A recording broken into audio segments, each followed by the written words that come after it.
Hola, me llamo Raúl y ahora os voy a contar un libro que me leí en primero de ESO. Este libro se titula Nick.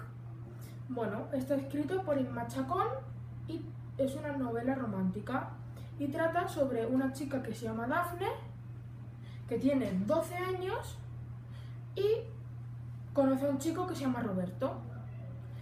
Ese chico la conoce, se hacen amigos y se dan su perfil de Facebook. Entonces, alguien se crea un perfil falso de él, del chico, Roberto, y entonces Dafne se enamora. Roberto tiene un accidente, ¿no? Y va a un hospital. Y entonces Dafne, cuando se entera de la noticia, ella seguía hablando con el Roberto falso.